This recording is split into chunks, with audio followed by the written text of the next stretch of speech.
민수기 19장 1에서 22절 말씀입니다.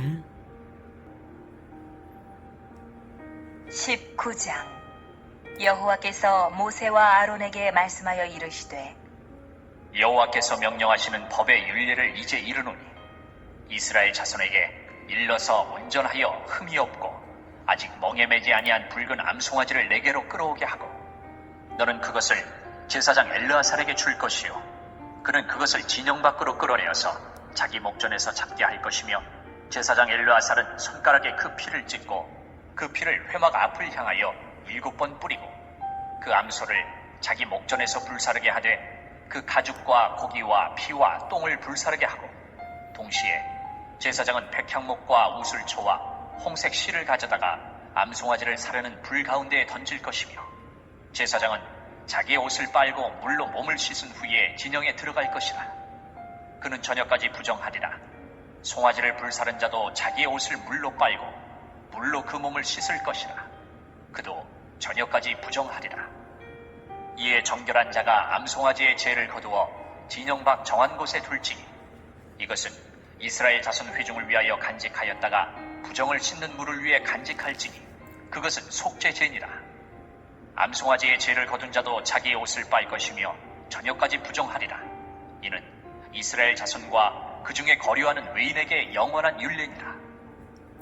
사랑하는 형제 여러분, 8월 31일 수요일 새벽 묵상에 오신 것을 환영합니다. 오늘은 민수기 19장인데요. 민수기는 예수 탄생 1400년 전 이스라엘이 출애굽을 해서 아직 가나안에 들어가기 전 광야 시대의 일인데요. 지금 19장 시점은 광야 38년 방황을 한 시점입니다. 그러니까 이스라엘이 반역 후 징벌을 받고 있는 중인데요. 징계받기 40년을 완성한 때가 아닙니다. 아직 사람이 덜 된 때죠.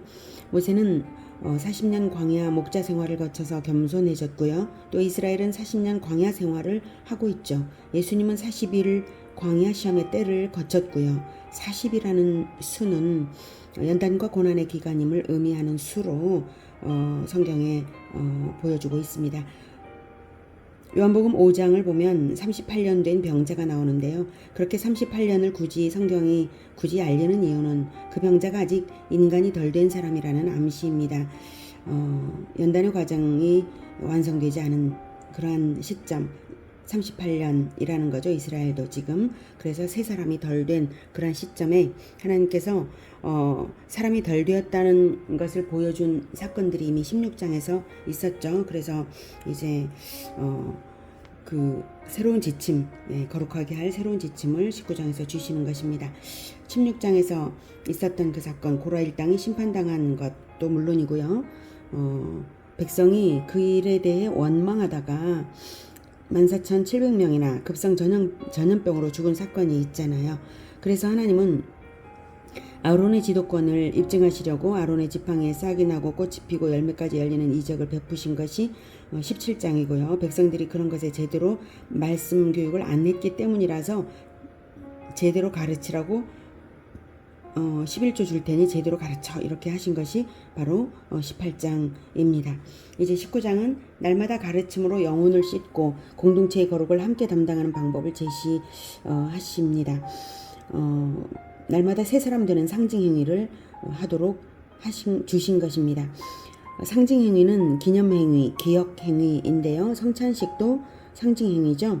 예수님의 몸이 십자가에서 찢기시고 피 흘리신 것인데 우리를 살리기 위한 죽음이니 받아 먹으라. 즉 가르침을 받아 먹고 살아나라.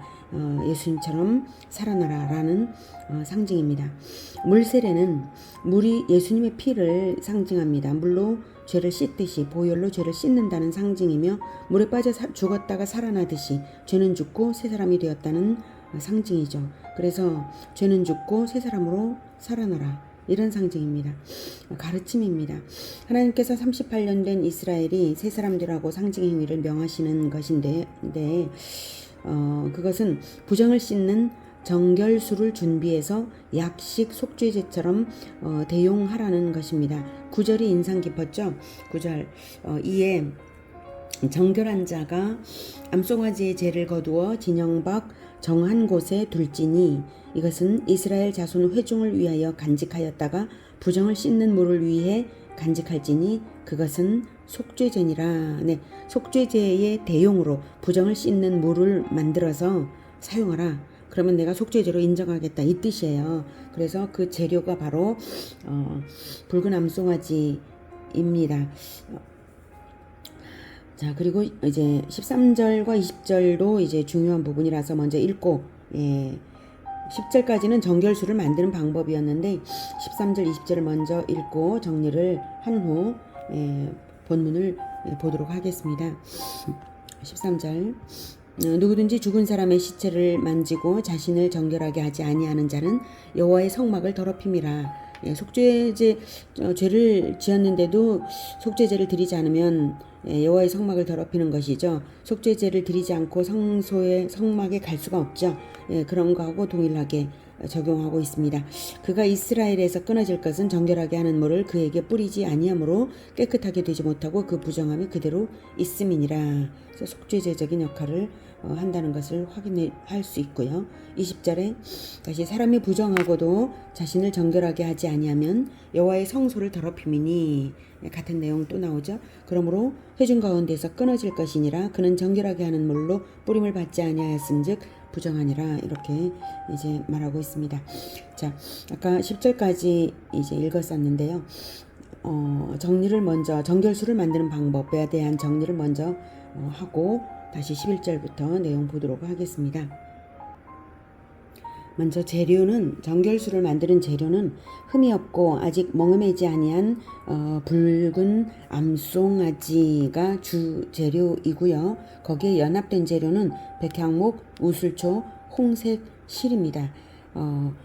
붉은 암송아지 흠이 없고 아직 멍에매지 아니한, 즉 아무 다른 것을 위하여 사용되는 것이 아니라 오직 하나님만을 위하여서 사용된다는 의미죠. 아직 멍에매지 아니한 붉은 암송아지, 이 붉은 빛을 내는 그런 종류의 송아지가 있는데 붉은 암송아지를 사용하라. 그래서 그리스도를 예표하는 또는 그리스도적인 삶을 사는 헌신된 그러한 자를 예표하죠. 죄 없는 자, 흠이 전혀 없는 건 오직 그리스도밖에 없으니까 그리스도를 예표합니다. 그리고 백향목은 생명력을, 또 우슬초는 정결을, 그리고 홍색실은 영생을 의미합니다. 어떤 점에서냐면 백향목은 굉장히 이제 크고 아주 생명력이 충만한 나무예요. 그래서 생명력이고요. 우슬초는 정결을 의미합니다.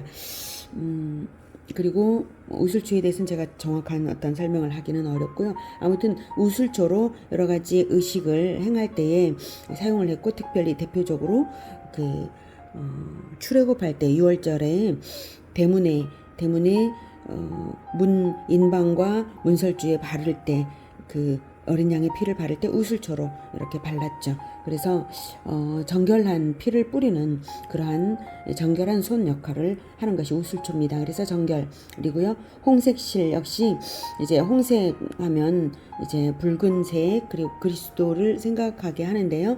여기서는 실이라는 점이죠. 실, 길다라는 점에서 영생을 의미합니다. 자, 이렇게 주재료와 부재료가 연합해서 이제 태워져서 불살라진 그 재를 사용하는데 제작 방법은 진 밖에서 불사르고 재를 정결한 곳에 보관했다가 흐르는 물 역시 생명수를 상징하죠.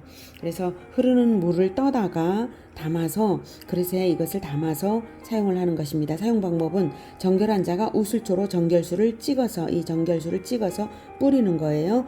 정결을 받아야 할 자에게 뿌리는 거예요. 의미는 뭐냐면 속죄제입니다. 이것은 속죄제인데 간소한 속죄제 역할을 하게 하라. 그래서 꼭 제사장이 하지 않아도 되고, 꼭 제물을 준비하지 않아도 되고, 꼭 성전까지 가지 않아도 될 수 있는 아주 간편한 속죄제 역할을 하는 거죠. 그래서 이스라엘 백성 누구든지 일상 가운데서 즉각 부정에 접촉되었을 때 아주 자그마한 상태의 어떤 죄악의 영향을 받았을 때 그때 속죄제, 간소한 속죄제 역할로서 죄를 털어버리도록 이렇게 하는 간소한 속죄제 역할입니다. 의는 어떤 의의가 있겠습니까? 바로 공동체적 책임 관리입니다. 이 정결수를 만드는 것 자체는 개인이 만드는 게 아니에요. 예, 이것은 개인이 만드는 것이 아니라 제사장이 주관해서 만드는 것이죠. 그래서 공동체적 책임 관리를 하는 것입니다. 그것을 가지고 사용하는 것은 일상적으로 백성들이 사용할 수 있게 하는 거죠. 그래서 일상적인 정결함을 입어서 날마다 새 사람이 되라 라고 하는 그런 의의를 가지고 있습니다. 더러운 것은 그때그때 씻어야 하는 것이죠. 안 그러면 더러운 것을 느끼지 못하고 나중에는 영육간에 병들고 말거든요. 정결수는 그리스도의 보혈과 거룩한 성도들을 통한 죄 씻음의 가르침을 의미합니다. 11절. 사람의 시체를 만진 자는 이래 동안 부정하리니 그는 셋째 날과 일곱째 날에 잿물로 자신을 정결하게 할 것이라. 그리하면 정하려니와 셋째 날과 일곱째 날에 자신을 정결하게 하지 아니하면 그냥 부정하니 누구든지 죽은 사람의 시체를 만지고 자신을 정결하게 하지 아니하는 자는 여호와의 성막을 더럽힙니다. 그가 이스라엘에서 끊어질 것은 정결하게 하는 물을 그에게 뿌리지 아니하므로 깨끗하게 되지 못하고 그 부정함이 그대로 있음이니라. 장막에서 사람이 죽을 때의 법은 이러하니 누구든지 그 장막에 들어가는 자와 그 장막에 있는 자가 이래 동안 부정할 것이며 뚜껑을 열어놓고 덮지 아니한 그릇은 모두 부정하니라. 네, 12절의 잿물은 13절에 정결하게 하는 물과 같은 물이고요.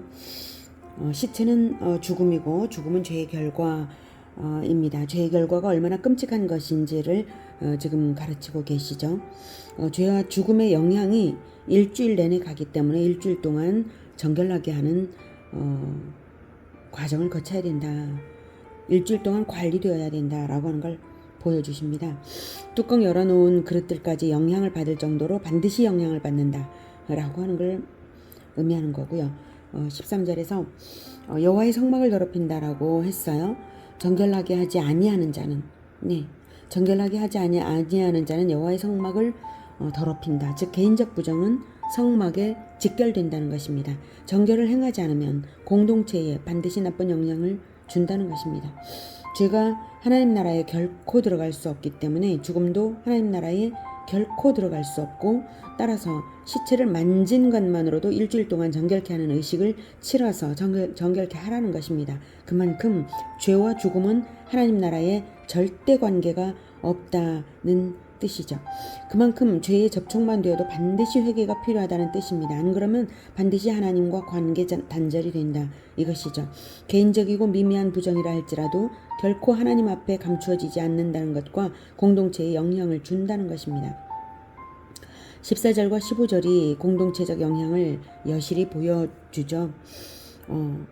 본인이 아무 짓도 안 하고 가만히 있었을 뿐인데도 같은 텐트 안에서 사람이 죽었다는 사실만으로도 이래 동안 부정합니다.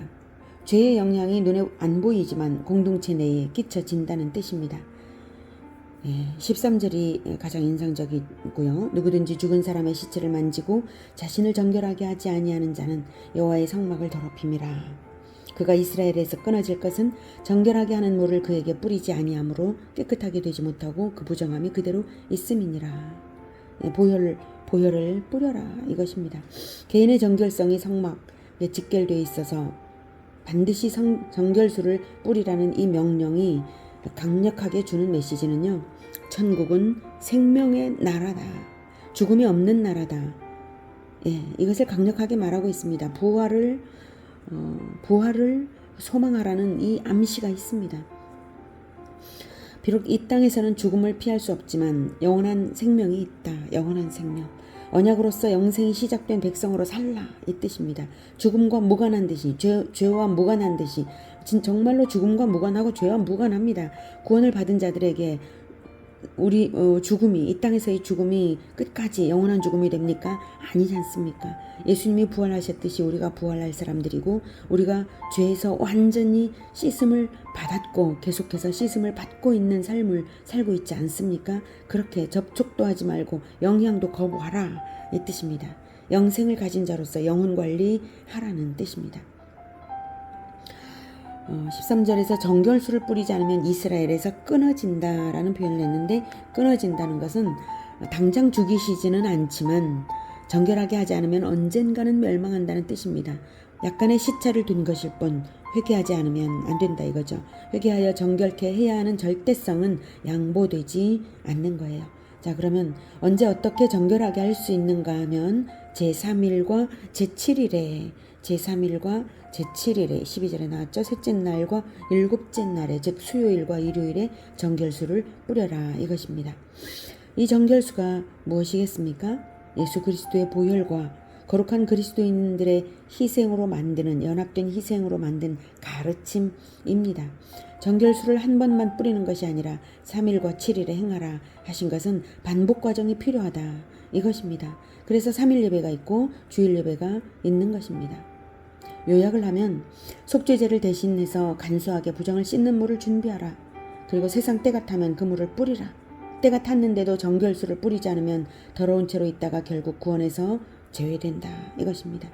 정결수를 만들어 두는 것은 공동체의 책임으로 장만해 두어야 하니까 이스라엘 공동체 전체의 거룩을 공동체적으로 관리하라 이 뜻입니다. 16절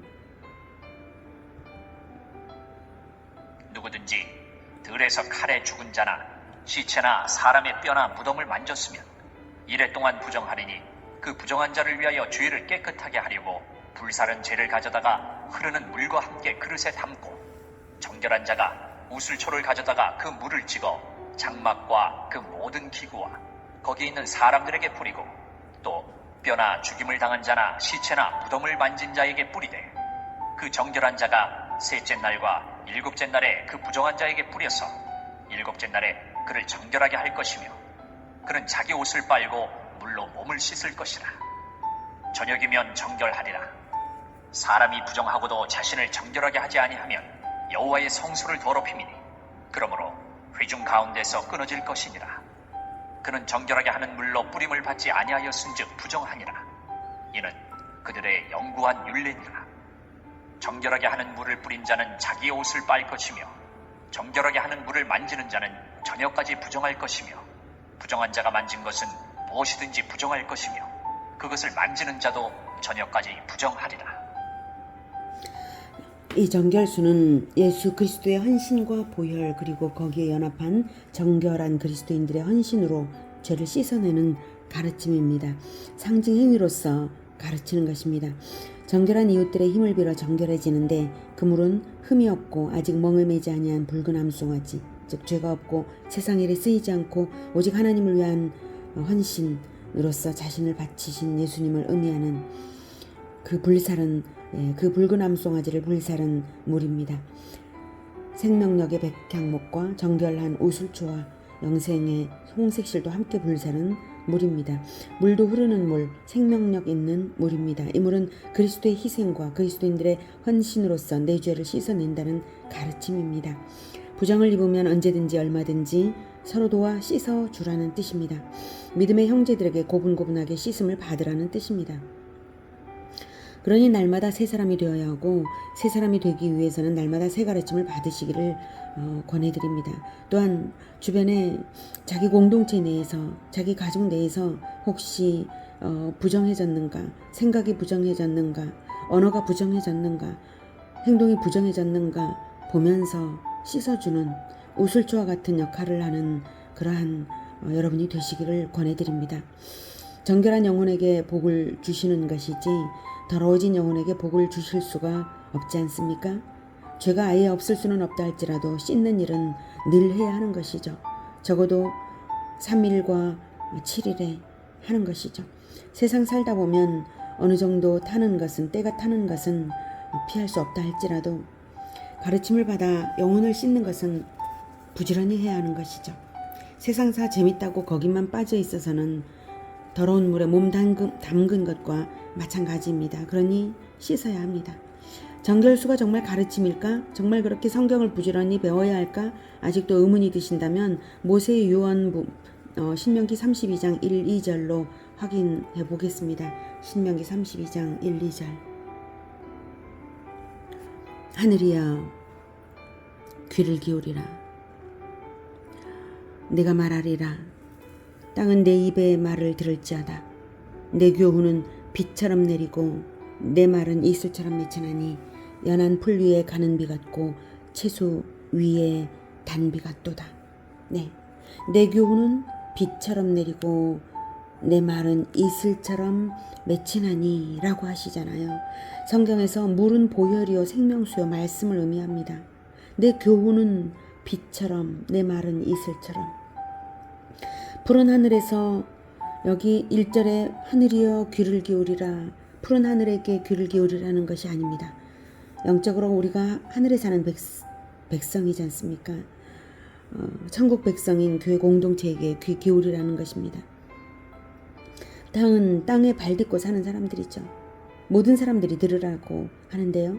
들을 교훈을 비, 이슬, 가는 비, 단비에 비유합니다. 하늘에서 뿌려줘서 생명이 자라게 하고 결실이 맺히게 하고 풍성한 추수가 되게 하듯이 하늘에서 뿌려주는 교훈을 받아서 복이 된다는 것입니다. 내 교훈은 비처럼 내리고. 그러니 정결수가 바로 그리스도의 가르침을 말하는 것입니다. 정결수인 예수님의 말씀을 받는 것이 영혼을 관리하고 복받는 비결입니다.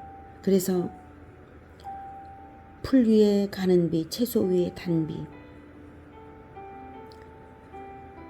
성경 무시하고 거룩하는 일도 없고 성경 무시하고 복받는 일도 절대로 없습니다.